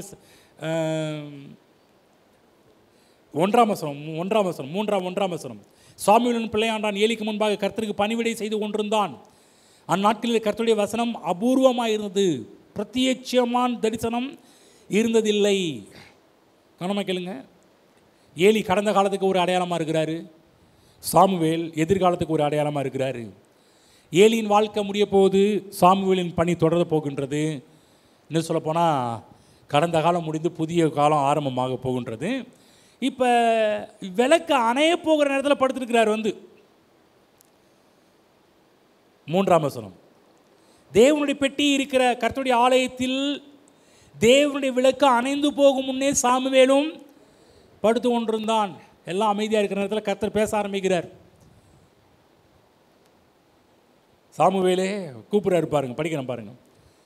4. அப்பொழுது கர்த்தர் சாமுவேலை கூப்பிட்டார், அதற்கு அவன் இதோ இருக்கிறேன் என்று சொல்லி ஏலிட்ட போகிறாரு. ஏலி வந்து கொஞ்சம் கவனமாக கேளுங்க. பகல்லாம் சாமுவேல் வேலை செஞ்சுருக்கிறாரு, நைட்டில் நம்மளாக இருந்தால் என்ன பண்ணுவான், இந்த கிழவனுக்கு வேலை இல்லை, என்னைய காலையிலேருந்து அதை செய்ய இதை செய்ய அது பண்ணி இது பண்ணி எல்லா வேலையும் வாங்கிட்டு கொஞ்ச நேரம் கண்ணை மூடி தூங்கலான்னு பார்த்தா இது ஏலி தாத்தாவுக்கு இருக்கிற குசும்பு பாரு, தூங்க விடாமல் கூப்பிடுறாரே. நம்மளாக இருந்தால் இன்றைக்கி இருக்கிற பிள்ளைகளாக இருந்தால் கண்ணாபுரன் திட்டியிருப்போம். ஆனால் சாமுவேல் திட்டல. உடனே போய் கேட்குறாரு, கூப்பிட்டீங்களா? ஏலிட்ட ஓடி போய் இதோ இருக்கிறேன், என்னை கூப்பிட்டீரே என்றான். அதற்கு அவன், நான் கூப்பிடலப்பா, திரும்பி போய் படுத்துக்கொள் என்றான். அவன் போய் படுத்துக்கொண்டான். கவனமாக கேளுங்க. மாற்றம் தேவனால் மட்டுமே உண்டாகின்றது என்பதை புரிந்து கொள்ளுங்கள். சாமுவேல் அற்புதமான ஒரு பையன், இன்னைக்கு இருக்கிற நம்ம பையன் மாதிரிலாம் கிடையாது. வந்து தூக்கத்தை என்னப்பா தாத்தா டிஸ்டர்ப் பண்ணுறான்னு சொல்லி அப்படி தப்பாக எடுத்துக்கல, போய் கேட்குறாரு. 2ஆம் முறையும் மறுபடியும் கர்த்தர் சாமுவேலே என்று கூப்பிட்டார். அதற்கு அப்பொழுது சாமுவேலிலிருந்து திரும்ப எங்கே போகிறார்? ஏலிக்கு போய் இதோ இருக்கிறேன், என்னை கூப்பிட்டீரே என்றான். அதற்கு அவன், என் மகனே, நான் உன்னை கூப்பிடவில்லை, திரும்பி போய் படுத்துக்கொள். என்ன தாத்தா தூங்க விட மாட்டேன்றீங்க? நம்மளா இருந்தா, ஏன் தாத்தா உங்கள் வீட்டில் 2 பையன் இருக்கிறான்ல, ஏலிக்கு 2 பசங்க இருந்தாங்க, ஏயா அந்த மாதிரி தொல்லை பண்ணுற? உங்கள் வீட்டில் 2 அவனை கூப்பிட்டு பிரச்சனை, நைட் நேரத்தில் தொல்லை பண்ண வேண்டிய என்னையே போய் தொல்லை பண்ணி நைட் நேரத்தில் தொல்லை பண்ணிட்டு இருக்கிறியே. இந்த சாமுவேல் புத்தகத்தெல்லாம் சொல்வார், பழியை பார்க்கலாம் கீழ்ப்படிதலே முக்கியம். ஆமென். அதுதான் பாருங்கள் தேவ பிள்ளைகளே, நமக்கு முன்பாக ஊழியம் செய்தவர்கள் எவ்வளோ பேர் ஊழியம் செஞ்சுருக்கிறாங்க. ஆனால் அநேக நேரத்தில் கீழ்ப்படியாமலே ஊழியம் பண்ணிட்டாங்க, தேவ சத்தத்தை கேட்காமலே ஊழியம் பண்ணிட்டாங்க, தேவனை அறியாமலே ஊழியம் பண்ணிட்டாங்க. படிப்போம் 3வது படிக்கிறோம். கர்த்தர் 8வது கர்த்தர் மறுபடியும் 3ஆம் இசை சாமுவேலை என்று கூப்பிட்டான். அவன் எழுந்திருந்து எழுதிட்டு போய் இதோ இருக்கிறேன் என்னை கூப்பிட்டீரே என்றான். அப்பொழுது கர்த்தர் பிள்ளையாண்டானை கூப்பிடுகிறார் என்று ஏலி நல்ல விலைக்கு புரிஞ்சுக்கிச்சு. வந்து இவரு என்னப்பா 2 பேருக்கும் பிரச்சனை வந்திருக்கும். என்னடா இந்த சின்ன பையன் தாத்தா கூப்பிட்டீங்களா, தாத்தா கூப்பிட்டு ஏன் தூக்கத்தை விட மாட்டேன்றாருன்னு தாத்தா நினச்சிருக்கலாம், பையன் நினச்சிருக்கலாம். ஆனால் இந்த கிழவன் எல்லாத்தையும் விட நம்மளை பிரச்சனை பண்ணுறான்னு சொல்லி இவனு நினச்சிருக்கலாம். ஆனால் இந்த இடத்துல 2 பேருக்கும் ஒரு அண்டர்ஸ்டாண்டிங் பார்க்குறோம். தேவ பிள்ளைகள்லாம் புரிஞ்சுக்கிங்க, தேவனுடைய நடத்துதல் இந்த இடத்துல ஏலிக்கு புரிஞ்சுக்கிட்டாரு. கர்த்தர் இவனை அழைக்கிறார் என்பதை புரிந்து கொண்டு சொல்லிக் கொடுக்கிறாரு. கர்த்தாவே சொல்லும், அடியேன் கேட்கிறேன் என்று சொல் என்றான். சாமுவேல் பயந்து தன்னுடைய ஸ்தானத்தில் படுத்து கொண்டான். அப்பொழுது கர்த்தர் நின்று முன்போல் சாமுவேலே சாமுவேலே என்று கூப்பிட்டார். அதற்கு சாமுவேல் சொல்லும், அடியேன் கேட்கிறேன் என்றான். அங்கே பார்க்குறோம், எல்லா காரியத்தையுமே தேவன் அங்கு வெளிப்படுத்துகிறதை பார்க்கிறோம். அன்றையிலிருந்து சாமுவேல் மிகப்பெரிய ஒரு தீர்க்கதரிசியாக மாற ஆரம்பிச்சுக்கிறார். நல்லா கவனமாக கேளுங்க தேவ பிள்ளைகளே, தேவ நடத்துதல் இல்லாமல் மாற்றம் உண்டாகாது. தேவ ஒத்தாசை இல்லாமல் நம்ம மாற்றம் உண்டாக முடியாது. ஆகவே நம்முடைய மாற்றம் எதிர் அடிப்படையில் புதிய யுக்திகள் நம்ம எப்படி கையாள வேண்டும் என்றால், தேவ ஒத்தாசையோடு, தேவ ஆவியானவரின் நடத்துதலோடு, தேவனுடைய ஆலோசனை கேட்கிற மனிதர்களுடைய ஒத்தாசையோடு நாம் செய்வோம் என்றால், நிச்சயம் சொல்கிறேன், பெரிய பெரிய மாற்றங்கள் உங்களுடைய பொருளாதாரத்திலும் குடும்பத்திலும் உருவாவதை நீங்கள் பார்க்க ஆரம்பிப்பீர்கள். ஆமென். அதுதான் பைபிளில் போடப்பட்டிருக்குது, நீங்கள் மனம் பொருந்தி செவி கொடுத்தால் தேசத்தின் நன்மையை புசிப்பீர்கள். ஆமென். மனம் பொருந்தணும், தேவனுடைய வார்த்தை கேட்க, தேவனுடைய ஒத்தாசை நாட மனதை பொருத்த வேண்டும்.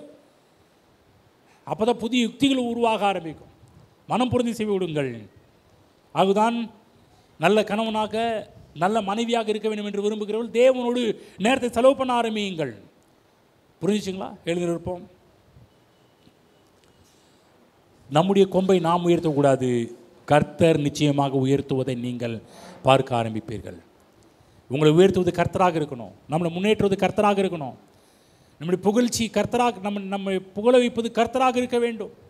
என்றைக்குமே நாம் நம்மை உயர்த்துவதற்கு எந்த ஒரு பிரயாசத்தை எடுக்கக்கூடாது. நம்முடைய பிரயாசம் தாழ்மைப்படுவதும், கிருபையை சார்ந்து கொள்வதும், தேவ ஒத்தாசை நாடுவதும், தேவ ஆவியாருடைய வழிநடத்துதலை நாடுவதும் தான் நம்முடைய வேலையாக இருக்க வேண்டும்.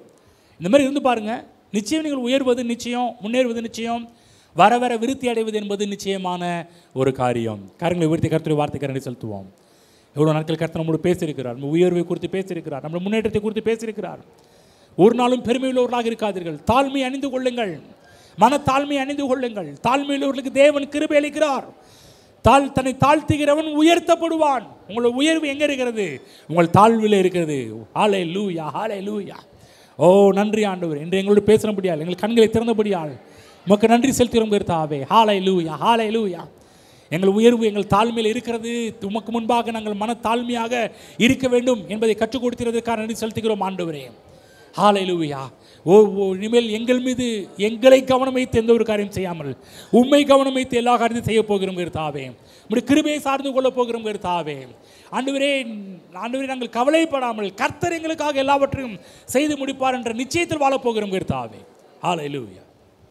எங்கள் அன்பின் பிதாவே, இயேசுவின் நாமத்தில் நம்முடைய சமூகத்தில் இருக்கிறோம். இன்று எங்களோடு பேசுகிறபடியால் எங்கள் கண்களை திறந்தபடியால் நன்றி செலுத்துகிறோம். ஆண்டவரே, உயர்வு அது உம்மிடத்தில் இருக்கிறது கர்த்தாவே. கிழக்கிலும் மேற்கிலும் ஜெயம் வராது. ஆண்டவரே, உயர்த்துவது கர்த்தர், நீர். ஜெயம் அது உம்மிடத்திலிருந்து வருகிறது. வெற்றி உம்மிடத்திலிருந்து வருகிறது. ஆசீர்வாதம் உம்மிடத்திலிருந்து வருகிறது. சுகம் உம்மிடத்திலிருந்து வருகிறது கர்த்தாவே. ஆகவே எல்லாம் உம்மிடத்திலிருந்து வருகிறபடியால் நாங்கள் உமக்கு முன்பாக தாழ்மை பட வேண்டும் என்பதை குறித்து எங்களோடு பேசினதற்காக உமக்கு நன்றி செலுத்துகிறோம்.